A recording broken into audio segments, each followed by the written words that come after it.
घमंडी सास 5 बहुएं। मजार नाम के गांव में सविता नाम की औरत के 5 बेटे थे। पांचों बेटे अपनी माँ की बात सुनते थे। ऐसे में सविता ने अपने 5 बेटों के लिए गरीब परिवारों से 5 बहुएं लेके आई।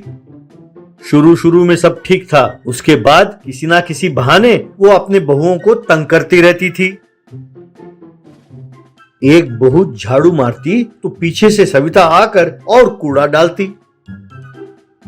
दूसरी बहू बर्तन मांजती तो सविता वहां आकर और गंदा कर जाती। सब बेटे अपने मां के डर से उसे कुछ नहीं कहते।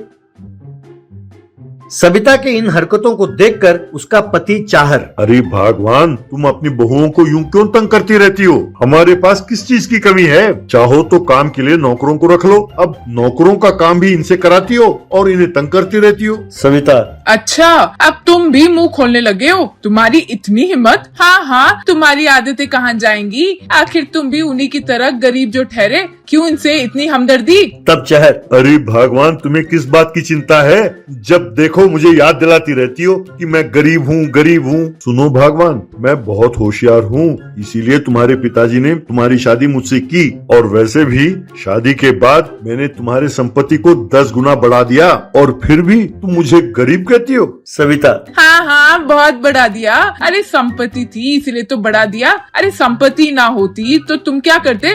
कोई रिक्शा या साइकिल चलाते घूमते रहते थे बस। हाँ। चाहर, तुम नहीं सुधरने वाली। अरे देखती जाओ, भगवान किसी ना किसी रूप में आकर तुम्हें सबक जरूर सिखाएंगे। कहकर वहां से गुस्से में चला गया।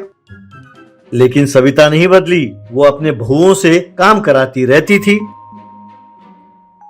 एक दिन 5 बहुएं मिलकर गांव के बाहर कुएं के पास गए।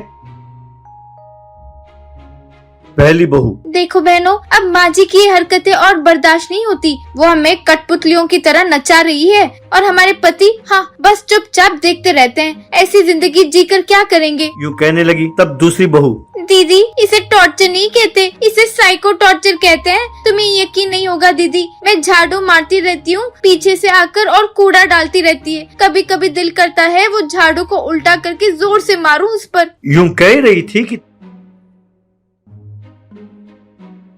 तभी चाहर वहां पहुंचा। क्यों बहू, तुम मेरे पत्नी को मारने का प्लान बना रही हो? हाय रे, अगर मेरी पत्नी नहीं रही तो मेरा क्या होगा? अरे वैसे भी तुम सब यहाँ कुएं के पास क्या कर रही हो? कहीं कुएं में कूदने का तो इरादा नहीं है ना? तब पहली बहू, हाँ बाबूजी, ये टॉर्चर अब और सहा नहीं जाता। इससे तो अच्छा ये है कि कुएं में कूदो और जान दे दो। माँ जी तो हमें नौकरों से भी बदतर समझती है। तब चाहर, देखो बेटा, हमारे फैक्ट्री में बहुत सारे नौकर हैं। जब उनको पैसे कम पड़ते हों या कोई और समस्या हो तो क्या करते हैं? धरना करते हैं। तो तुम 5 भी अपने सास के खिलाफ धरना करो, तब देखते हैं कि घर का काम वो खुद करती है या कुछ और करती है। अगर ये आइडिया काम ना करे तो तुम अपनी मर्जी के अनुसार कुएं के पास आओ या कुछ और करो, मैं नहीं रोकूंगा। बस एक बार मेरी बात सुन लो। ससुर जी की बात मानकर 5 बहुएं घर लौट गईं। अगले दिन से 5 बहुओं ने घर में काम करना बंद कर दिया। ये देखकर सविता उन 5 से, अरे लगता है तुम 5 का दिमाग खराब हो गया है। बिना कोई काम किए यहाँ क्यों बैठी हो? अरे काम नहीं किया तो खाना नहीं मिलेगा। अब भूखा मारूंगी तब अक्ल आएगी ठिकाने। अरे मैंने तुम्हारे जैसे बतेरे देखे हैं। कहकर वहां से चली गई। लेकिन फिर भी उन्होंने कोई काम नहीं किया। यूं 3 दिन बीत गए। एक दिन सविता ने झांक कर ये देखा कि बहुएं आखिर कर क्या रही हैं। तब बहुएं उसके बेटों के साथ मिलकर बिरयानी खा रही थीं। तब सविता दौड़ी अपने पति के पास गई। सविता, शर्म आनी चाहिए। तुम अपने आप को मेरे पति कहते हो? मैं यहाँ काम कर रही हूँ और तुम देख रहे हो। अरे अपने बहुओं को कुछ कहते नहीं? वहाँ मेरे बेटे अपने माँ की परवाह करे बिना बहुओं के साथ बिरयानी खा रहे हैं। घोर कलयुग आ गया है। मैं जाती हूँ और कुएं में कूद जाती हूँ। तब चाहर, अरे भगवान, तुम जहाँ चाहो कूदो, मुझे क्या? जाओ अपना काम करो। जब पति ने भी उसकी परवाह नहीं की तो सविता घर का काम खुद करने लगी। उसका पति, बेटे और बहुएं बिल्कुल उसकी परवाह नहीं कर रही थीं। यूं 3 दिन के बाद चहर अपनी पत्नी के पास आया और देखो भगवान, परसों तुम कह रही थी ना कि तुम कुएं में कूदोगी। अरे भगवान, तुम्हारी बहुएं सब यही काम करने वाली थीं।